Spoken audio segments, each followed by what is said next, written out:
मतलब मुंह से वर्ड नहीं निकल रहा था। मैं इतना टेंशन में था कि भाई एनी हाउ मुझे बस रशिया से बाहर निकाल दो। बजट मेरा थोड़ा हिल गया है भाई। जो मेरे से गलतियाँ हुई ना वो आप बिल्कुल भी मत करना भाई। बजट उड़ा गया, वरना जितना मेरा ये बजट था ना इतने में तो मेरा कजाकिस्तान उज्बेकिस्तान में दोनों देश घूम रहा था। चौड़े में आराम से बियर लो और सामने ट्रेन में। अब वो भाई मुझे इंटरोगेशन रूम में लेके गए। स्टेशन यहाँ से लाख गुना अच्छा भाई इनके एयरपोर्ट से। तो इंटरनेशनल एयरपोर्ट है भाई। यहाँ से कजाकिस्तान की फ़्लाइट जाती है और ये हालत देखो एयरपोर्ट की। और लेट ना हो जाए क्योंकि मेरे पास लास्ट टाइम है ना 11:59 तक का है। अब भाई यहाँ पे एक भसड़ और बताता हूँ मैं आपको। सामने की तरफ है एयरपोर्ट जहाँ से मैं आया हूँ और ये है इधर डिपार्चर। तो भाई ऐसा बच्चे मुझे इंस्टाग्राम पे ऐड कर रहे हैं। 400 रुपये में इतना सही हॉस्टल मिल गया। तो मेरे को भाई 4 दिन 5 दिन हो गए ढंग से कुछ खाए हुए। भाई वहाँ पे अलाउड नहीं था वीडियो बनाना। मैं खुद शौक था कि भाई ये क्या सिस्टम है, अंदर में वीडियो बनाना अलाउड नहीं। बट वो भी है ना एरो दिया हुआ ही नहीं है उस कस्टम वाले गेट पे। और फिर मेरा पासपोर्ट किसी को बुलाया और उसको दे दिया। मेरा फ़ोन चेक करा, मेरे फ़ोन का EMI नंबर की फ़ोटो ली उन्होंने। तो भाई स्वागत है आपका एक नए दिन में। आज है मेरा डे 42 कौन सी ट्रैवल जर्नी का। 1 लाख रुपीज़ 7 कंट्री। बजट मेरा थोड़ा हिल गया है भाई। मुझे अब फील आने लगा कि भाई 1 लाख रुपए से तो ऊपर महीना चले जाएगा। मेनली जो मेरा यहाँ पर बजट बिगड़ा है ना भाई फ़्लाइट बुकिंग में, वो मेरा पूरा बजट उड़ा गया। वरना जितना मेरा ये बजट था ना इतने में तो मेरा कजाकिस्तान उज्बेकिस्तान में दोनों देश घूम रहा था। दोनों देश ही भाई बहुत सस्ते हैं। दोनों देशों में मेरे रहने के पैसे नहीं लग रहे क्योंकि दोनों देशों में ही मेरे पास काउच सर्फिंग है। सोचो रुकने के कितने पैसे बचा रहा था मैं। और साथ में वहाँ पे घूमना लोकल तो भाई इतना ज़्यादा सस्ता है। इतनी सस्ती ट्रेनें हैं, इतनी सस्ती लोकल बसेज़ हैं। तो मेरा काम भाई बहुत सही हो रहा था। अब मैंने हॉस्टल चेकआउट कर दिया है। अभी बज रहे हैं दिन के 1।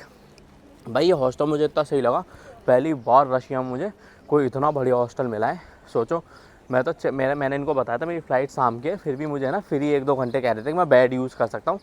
बट भाई मेरी इच्छा नहीं हुई। मेरी जब नींद ही खुल गई थी तो मैं उठ ही गया था। वरना ये तो मुझे फ्री स्टे दे रहे थे कि भाई कोई बात नहीं आप 2-3 घंटे और बिता लो। तो ये चीज़ मुझे मस्त लगी। बाकी कॉमन एरिया वगैरह सब ठीक था। अब यहाँ से मैं जा रहा हूँ एयरपोर्ट। वैसे मेरी फ़्लाइट 7 बजे की है, अभी 5-6 घंटे हैं। तो भाई मैं एयरपोर्ट पे ही बैठे बैठे टाइम पास करूँगा। यहाँ पे ना कुछ घूमने का है नहीं तो भाई यहीं पे कुछ घूम लेते हैं। तो अब चलो यहाँ से बस से एयरपोर्ट चलते हैं। अब सीधे मैं आपको एयरपोर्ट पे ही मिलूँगा। अब भाई मैं आपको रशिया में ना एक और मस्त बात बता रहा हूँ। देखो ये एक ट्रेन स्टेशन है। ट्रेन स्टेशन के जस्ट सामने काउंटर बना हुआ है और यहाँ पर भाई देखो ऐसे बियरें मिल रही हैं। आप चौड़े में आराम से बियर लो और सामने ट्रेन में ले जाओ, ट्रेन में पियो मस्त। और ये देखो कितना सुंदर रेलवे स्टेशन है यहाँ का। अब आप देख रहे होंगे मुझे जाना फ़्लाइट है तो मैं ट्रेन स्टेशन कहाँ से आ गया। तो भाई एयरपोर्ट जाने के लिए बस यहीं से मिलती है, इसलिए मैं यहाँ पे आ गया। सामने की तरफ बस स्टैंड है। मेरा हॉस्टल था वो थोड़ा, मेरा हॉस्टल इस साइड था। अब मैं यहाँ से उठ के इधर आ गया हूँ। और ये देख लो कुछ रेलवे स्टेशन का माहौल मस्त सा बना हुआ है भाई। ये देखना ये है यहाँ का एयरपोर्ट। भाई सीरियसली बता रहा हूँ इनका रेलवे स्टेशन यहाँ से लाख गुना अच्छा भाई इनके एयरपोर्ट से। तो देखना ये कैसा एयरपोर्ट है। बट भाई मैं आपको एक चीज़ मस्त बात बताता हूँ। सिर्फ 40 रूबल में मैं सिटी से यहाँ आ गया अप्रॉक्सीमेट 5 किलोमीटर बस में। तो यहाँ पे भाई बसें तो सस्ती हैं, बस यहाँ पे ट्रेन महंगी है। और भाई ये एयरपोर्ट है यहाँ का। सीरियसली मेरे को तो बहुत हंसी आ रही है। एयरपोर्ट देख के लग भी नहीं रहा है एयरपोर्ट जैसा, जबकि ये इंटरनेशनल एयरपोर्ट है भाई। यहाँ से कजाकिस्तान की फ़्लाइट जाती है और ये हालत देखो एयरपोर्ट की। अब भाई मेरे साथ एक बताऊँ क्या चोट हो गई है। मेरी फ़्लाइट थी 7 बजे, अब इन्होंने मेरी फ़्लाइट कर दी भाई 10 बजे। और मेरे ऐसे दगदग हो रही है और लेट ना हो जाए क्योंकि मेरे पास लास्ट टाइम है ना 11:59 तक का है यहाँ पे रहने का। फिर मेरा वीज़ा हो जाएगा एक्सपायर। तो भाई अभी मैं जाके इनके अगर मैनेजर मिलता है कजाक एयर से तो उससे बात करूँगा जाके कि भाई मैं इससे ज़्यादा लेट हो नहीं सकता। आज लास्ट डेट है 11:59 रात के। मेरे पास लास्ट टाइम है कंट्री छोड़ने का एनी हाउ। फालतू भाई मेरे इनके चक्कर में ब्लैक लिस्ट ना हो जाओ, चोट हो जाए फालतू ही। इसलिए मुझे सबसे पहले यहाँ पे जाके इनसे बात करनी पड़ेगी क्योंकि भाई 7 बजे की फ़्लाइट उन्होंने 10:30 बजे कर दी कि और चोट ना हो जाए भाई टाइम डिले का।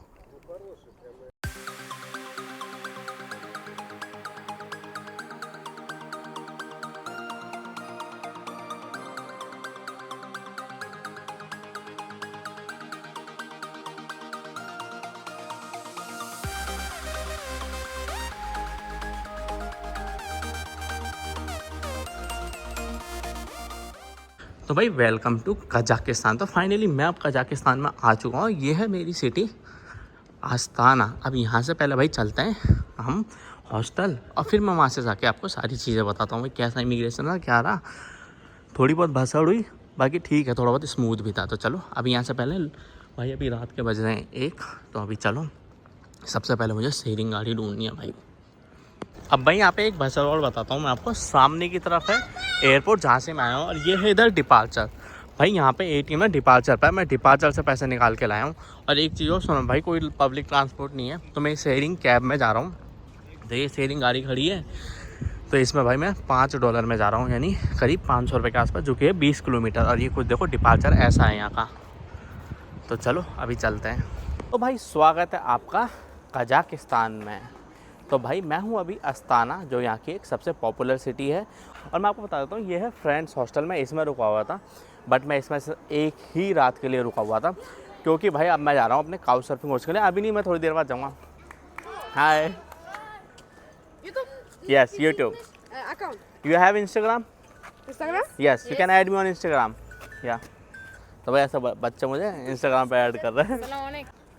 तो यहाँ से मैंने बढ़वा लिए खूब सारे फॉलोअर और सब्सक्राइबर। अच्छा एग्जिट शायद वहाँ से है, हाँ मैं भाई गलत आ गया था। अब मैं आपको है ना सारी चीज़ों का बहुत ढंग से समझाता हूँ। ये वीडियो में ज़्यादा बड़ी नहीं रखूँगा। इस वीडियो में मैं रख रहा हूँ सिर्फ आपको वीज़ा और ये इमिग्रेशन और इन सब के प्रोसेस के बारे में। बट अगर आप सोच रहे हो ना भाई कजाकिस्तान वीज़ा फ्री है तो भाई आपके लिए इमिग्रेशन ईजी होगा, तो भाई बिल्कुल नहीं, ऐसा बिल्कुल भी नहीं है, ये याद रखना। एक बार चलो यहाँ से बाहर चलता है, फिर मैं आपको और भी चीज़ें बताता हूँ। तो भाई मैं आ चुका हूँ अभी बाहर मेन रोड पे। जो मेरा हॉस्टल था वो इस वाली बिल्डिंग के पीछे था। ये है फ्रेंड्स हॉस्टल। मैं बिल्कुल सजेस्ट करूँगा भाई, 400 रुपये में तो सही हॉस्टल मिल गया, तो मेरे हिसाब से तो हॉस्टल बिल्कुल परफेक्ट था। बट मैं यहाँ पर रुक रहा हूँ काउच सर्फिंग पे, तो अब मैं वहाँ जाऊँगा लेकिन थोड़ी देर बाद। अभी पहले चलता है इंडियन रेस्टोरेंट। मैंने यहाँ से देखा एक आधी किलोमीटर पे इंडियन रेस्टोरेंट है, तो ये काम बढ़िया हो गया।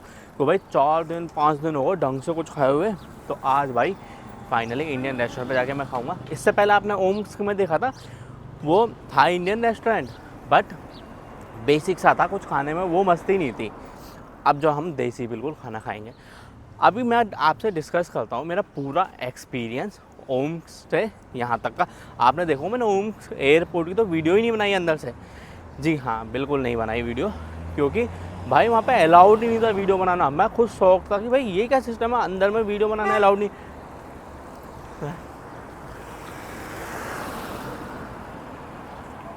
वालेकुम अस्सलाम।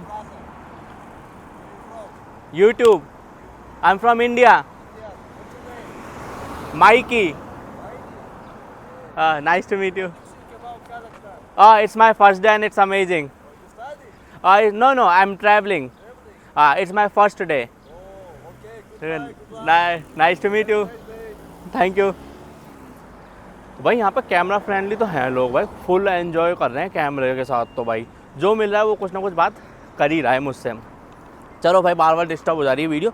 मैं आपको पहले अपना पूरा आइडिया दे देता हूँ उसके बारे में, क्या बोलते हैं एयरपोर्ट के बारे में। भाई ऐसा एयरपोर्ट मैंने ज़िंदगी में पहली बार देखा, कचरा एयरपोर्ट। यहाँ पे मैंने ये चीज़ देखी ओम्स में, वहाँ का रेलवे स्टेशन लाख गुना अच्छा है एज़ कम्पेयर टू उनका एयरपोर्ट। भाई बिल्कुल भी ऑर्गेनाइज नहीं है उस एयरपोर्ट में। अगर आप फंस जाओ कभी जा रहे हो मेरे जैसे, तो भाई मैं आपको बता रहा हूँ एक सबसे कचरा चीज़ उस एयरपोर्ट की इमिग्रेशन। और ये जितना भी वहाँ पे है ना, देखो 1 से लेके 10 जो गेट बने हुए हैं ना, वो आपको प्रॉपर दिखेंगे। 1 से 10 गेट जहाँ पे हमें बोर्डिंग मिलता है, चेक इन वो मिलता है, बोर्डिंग पास।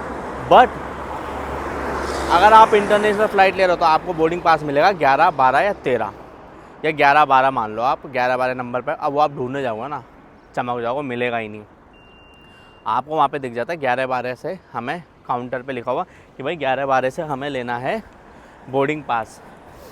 स्क्रीन पे दिख जाएगा आपको। अब साला ढूंढो तो भाई कहाँ ढूंढे, 11, 12 मिलता ही नहीं है। अब 11, 12 जाने के लिए ना कस्टम से निकलना पड़ता है, बट वो भी है ना एरो दिया हुआ ही नहीं है उस कस्टम वाले गेट पे कि भाई 11, 12 के लिए हम यहाँ से निकलें। मतलब मैं बहुत कंफ्यूज था। वो तो लोगों से बात कर करके मैं चीज़ें वहाँ पे समझ रहा था। चलो भाई कस्टम वस्टम सब क्लियर हो गया। एग्ज़िट रशिया का ईजीली लग भी गया, इमिग्रेशन एग्ज़िट हो गया, सब कुछ सॉर्टेड, कोई दिक्कत नहीं। अब फ़्लाइट सुनो, मेरी फ़्लाइट भाई 7 बजे निकलनी थी जो कि मेरी फ़्लाइट पता कितने बजे निकली है, 11:30 बजे। अब मेरे ऐसे धक धक हो रही क्योंकि मेरा कल लास्ट डे था, 11:59 मेरा लास्ट टाइम था रशिया छोड़ने का। भाई मेरा इतना माथा ख़राब हुआ, मतलब मुंह से वर्ड नहीं निकल रहा था, मैं इतना टेंशन में था कि भाई एनी हाउ मुझे बस रशिया से बाहर निकाल दो। तो भाई जो मेरे से गलतियाँ हुई ना वो आप बिल्कुल भी मत करना भाई। स्टिकर वीज़ा ही लेके आना अगर आपको लैंड बॉर्डर क्रॉस करना है। जी अगर आप फ़्लाइट से आना जाना कर रहे हो, पहले से आपकी प्लानिंग है, तो भाई आप ई वीज़ा पे आ जाओ।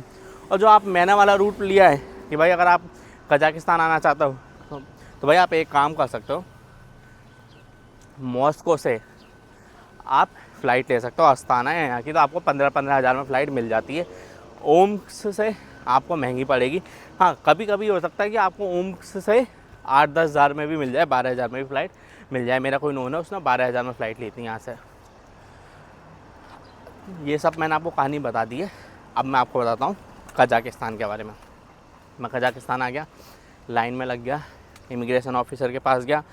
उसने मुझसे पहले तो कुछ भी नहीं पूछा, पासपोर्ट लिया, देखा, सारे स्टैम्प देखे और फिर मेरा पासपोर्ट किसी को बुलाया और उसको दे दिया। अब वो भाई मुझे इंटरोगेशन रूम में लेके गए। आप सोचो, कजाकिस्तान जैसी जगह पे इंटरोगेशन रूम में गया, जबकि रशिया में भी नहीं गया था मैं। किसी भी देश में, चाहे दुबई, ओमान या कोई भी बड़ी कंट्री मैंने घूमी, कहीं भी नहीं हुआ।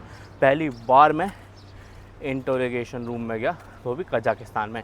एक तो वीज़ा फ्री कर रखा है, कम से कम थोड़ी रिस्पेक्ट तो दें। तो भाई मुझे बिल्कुल रिस्पेक्ट नहीं मिली। मतलब इमिग्रेशन में वैसे तो वो लोग बात करने में और ये सब चीज़ों में तो बहुत सही थे। फिर उन्होंने मेरे से पूछा भाई कब आऊँगा, मतलब कब जाऊँगा वापस। मेरे पास रिटर्न टिकट है नहीं है, होटल बुकिंग सब देखी, रिटर्न टिकट थी नहीं मेरे पास। तो मैंने कह दिया भाई मैं उज़्बेकिस्तान जाऊँगा। हालांकि उन्होंने मेरा उज़्बेकिस्तान का वीज़ा भी नहीं देखा।